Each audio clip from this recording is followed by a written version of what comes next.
Biya, l'homme qui a défié Dieu. Paul Biya, l'homme qui a défié les lois de la nature.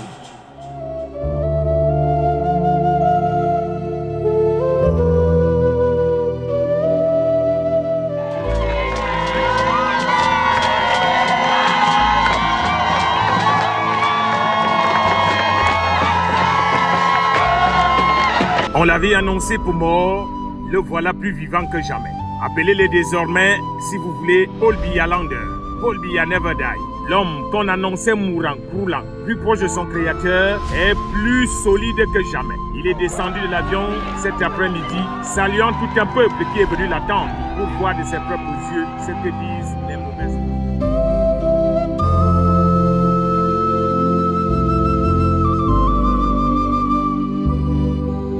Bonjour chers tous, bonjour peuple de Dieu, bonjour chers abonnés, bonjour chers internautes.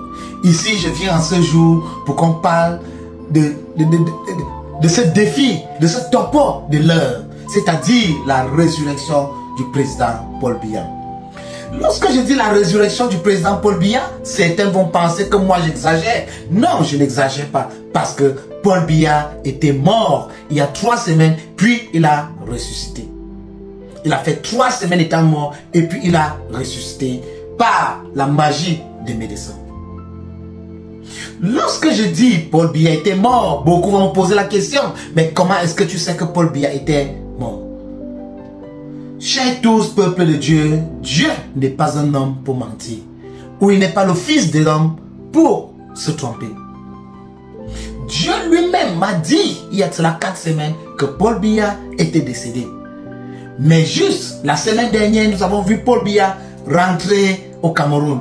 Même comme certaines parties des images étaient broyées. On ne nous a pas montré comment il est descendu de l'avion, mais on nous a montré comment il saluait les membres du gouvernement.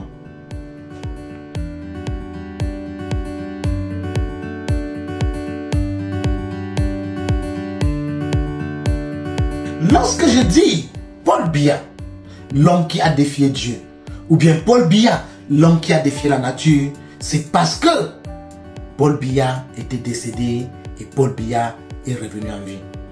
Grâce à la collectivité, grâce aux énergies des Camerounais qui ont le syndrome de Stockholm. Les Camerounais qui peuvent hisser leur bourreau. Parce que si on me pose la question, qu'est-ce qui rend les Camerounais aussi joyeux que celui qui les a porté 42 ans de souffrance, qu'ils partent au lieu qu'ils meurent en paix. Ce patriarche, au lieu qu'il meurt, il repose bon en paix. Mais on est content de se voir dirigé par un vieillard. Oui, je dirais, Paul Biya est vivant. Oui, je dirais, Paul Biya a ressuscité. Oui, je dirais, la magie de la médecine ou bien du robotique a fait à ce que Paul Biya arrive.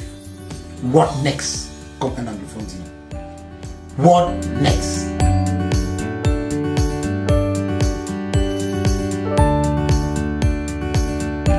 Chers tous, peuple de Dieu, j'ai dit à certaines personnes, je ne disconviens pas.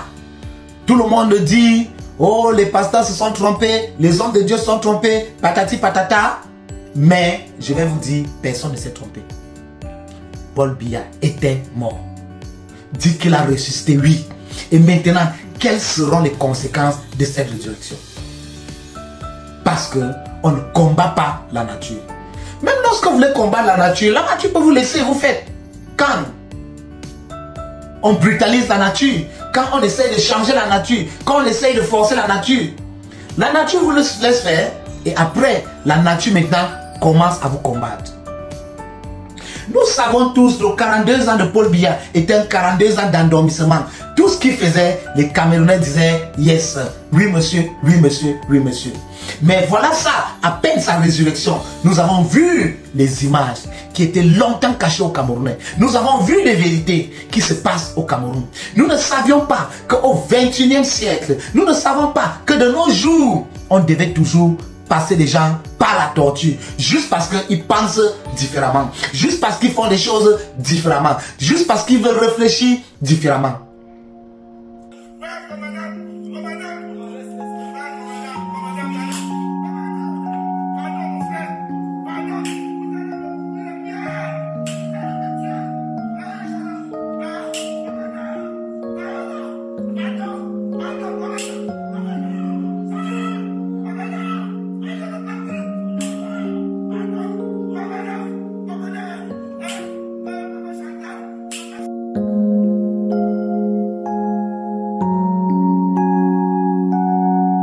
Et ça, ce n'est pas la meilleure. Ça, ce n'est pas la seule chose. Imaginez-vous donc ce que Martinez Zogo aurait subi jusqu'à la mort.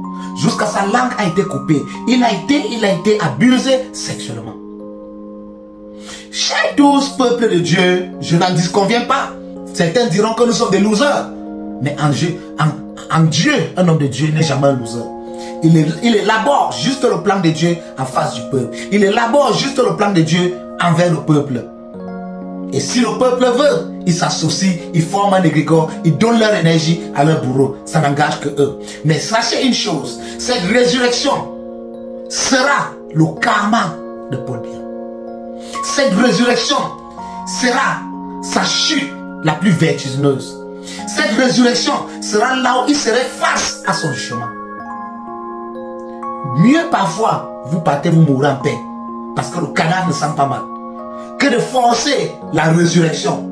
Il ne va pas ressusciter pour aller au ciel, peut-être comme le Christ, ou bien comme la Bible dit que le Christ est allé au ciel, parce qu'il sait que beaucoup de gens attendent cela. Mais s'ils ont forcé pour qu'il se ressuscite, c'est parce que Dieu l'a laissé faire pour qu'il voie le pire se défiler vers lui.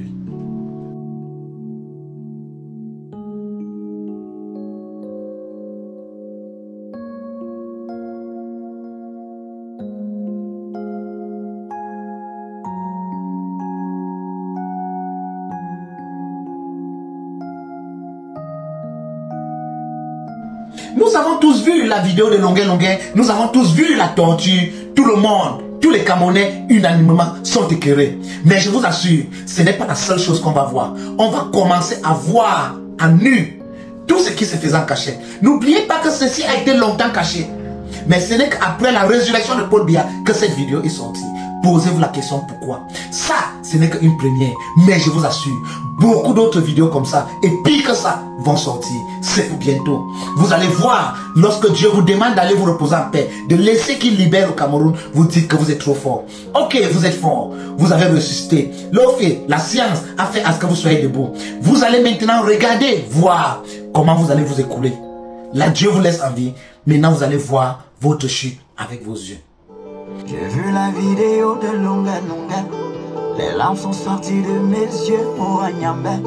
C'est pas de ce Cameroun dont je suis fier. Dont je suis fier, non, non. Dans nos quartiers, y a des larmes, ça fait pitié. Y a l'effroi derrière nos murs. Pour parler, on baisse la voix, on murmure. On a peur, il ne faut pas que l'on nous entende. Pourtant l'écoute est notre seule et unique attente. On veut que ça change, voilà pourquoi nous on tente. On parle, on crie, on pleure, on chante. On écrit, nos vies sont méchantes. Les jeunes se sentent tout le temps en danger. Voilà pourquoi ils s'en vont à l'étranger. Merci chers tous, merci peuple de Dieu. Ici c'est votre serviteur, le un, unique, la bouche et le Dieu de Dieu sur terre, l'apôtre Ussi. À très bientôt. Ciao.